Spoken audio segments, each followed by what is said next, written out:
Subliminals are another powerful way in which you can reprogram your subconscious mind while you are asleep without effort in order to manifest whatever it is that you desire. But there are a few catches to subliminals, or basically a few housekeeping tips that you should know while deciding what subliminal is good for you, and we are going to talk about all of them today. I'm also going to give you a little bit info on what is a subliminal and how it works, and we will also touch upon frequency, music, and how that works. So if you want to take advantage of a very effective way of reprogramming your subconscious mind, keep watching today's episode. So hello everyone, I am Neha Kumar. I'm your manifestation bestie because I love making manifestation easy, fun and practical just for you guys. So, subscribe if you've not subscribed yet, and let's dive in. What are subliminals and how to use them? Let's dive in. Subliminals are essentially a track, a soundtrack which contains music, could also contain frequencies that help you manifest your desires. But the big part in there is that these subliminals consist of a various number of repetitions of affirmations that will help you do what? That will help you reprogram your subconscious mind so that you can manifest whatever it is that you desire. The advantage with the subliminal is that you do not hear these affirmations. So they slide right through your conscious mind because your conscious mind cannot hear these affirmations, which also means your conscious mind cannot contradict these affirmations. It cannot say, oh no, that's not correct. Oh no, this is too good to be true. That's not going to happen when you are using a subliminal. So, subliminal messaging for this very reason is extremely powerful. In fact, you can find traces of subliminal messaging in a lot of speeches, in a lot of ads as well. And the best messaging comes from the ad that you would see and you would just want to buy this thing. So, subliminal messaging is actually very prevalent. Now let's dive into how you can use the subliminal messaging safely, because one of the key concerns while using subliminals is one, are these affirmations useful or not? Two, would this subliminal give me nightmares? Because that is something that's very common within the subliminal community. You can hear a lot of people complaining about this thing's giving me nightmares, this is not working out for me, this is giving me opposite results, all right? So, what I want to give you today are the key things that you can check, key housekeeping items that will help you select the right subliminal for you. So, the very first most important thing is this. Always make sure you know what affirmations are being used in the subliminal. If the subliminal creator is not providing you with a list of affirmations, I would highly suggest that you ignore that subliminal because you absolutely do not know what that subliminal is going to reprogram you with. Because there are cases actually when it comes to hypnosis where people have been made to do things that they would not do in a regular setting because they were hypnotized and given suggestions for doing very specific things. So if you do not know what affirmations are being used by the subliminal creator, do not use that subliminal. It's an absolute deal, no deal for me. You always have to check what affirmations are being used. Now let me just digress for a moment and debunk a couple of myths when it comes to affirmations. I was once asked if the affirmation says, I am, and I'm speaking that affirmation, wouldn't it mean that I'm manifesting it for myself? I mean, would it mean that the person that's listening? So let me rephrase it in a better way. Let's say I create a subliminal, and in that subliminal, I use my voice to create that subliminal, and I am saying the words, I am this, I am that, alright? So would it be beneficial for the viewer, that is you? And the answer to that is yes, because you cannot hear the subliminal, and because of that, see, because of that, it will not affect its digestion by your brain. So yes, it would be amazing if you could record those affirmations in your own voice and listen to them or create a subliminal out of them. That would be amazing. But if you hear a subliminal track in my voice or in somebody else's voice, it will work just fine. That's not going to block you.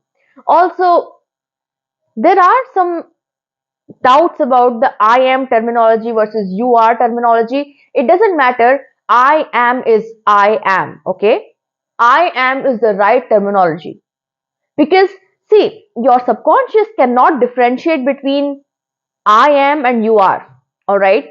So, this is the reason why I once gave one of my viewers the example that have you noticed if you wish for somebody to break their leg, the chances of them breaking their leg are not going to go high, but the chances of you hurting yourself rise astronomically. You will actually end up hurting yourself if you wish bad for somebody else. Why does that happen? You never said, I want my leg to break. You said, I want that person's leg to break, but you ended up getting hurt. How did that happen? You did not say, I am breaking my leg. That's not the affirmation you used, but still you got it. Didn't you? This literally tells us that there is no concept of me and you in the universe. There's also this beautiful line in the book, The Science of Getting Rich, that wish for everybody to have what you want.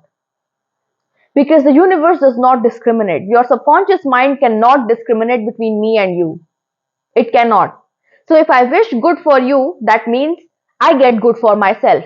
And if I wish bad for you, that means I get bad for myself. So I am, you are, don't get confused in this terminology. It doesn't really matter. It doesn't matter. You just have to make sure that the affirmations that are being used, if they are in I am terminology, that is perfect. And if you can, just read through the affirmations and make sure that they are not having anything that you would not like to have for yourself. All right. So that's it with affirmations. Just read through them. I am, you are, whose voice doesn't matter. Does not matter. Absolutely does not matter. Another example that I want to give you here is, there are some people you absolutely love, you absolutely respect, and when they tell you something about you, you tend to believe it. Which is why it doesn't matter if those affirmations are coming out in your voice or in somebody else's voice. Doesn't matter. The words that are being said are the only things that matter. So if you still have any confusion around this, do drop your confusion in the comments and I'll try my best to help you out even further, because I've seen this debate. I am, you are. Some creators have even started using I am, you are affirmations. Doesn't matter. Doesn't matter at all. There is no separation in the universe. At the higher subconscious levels, the levels of our souls, we are all the same. And if I want something for myself, I can wish for the same for you.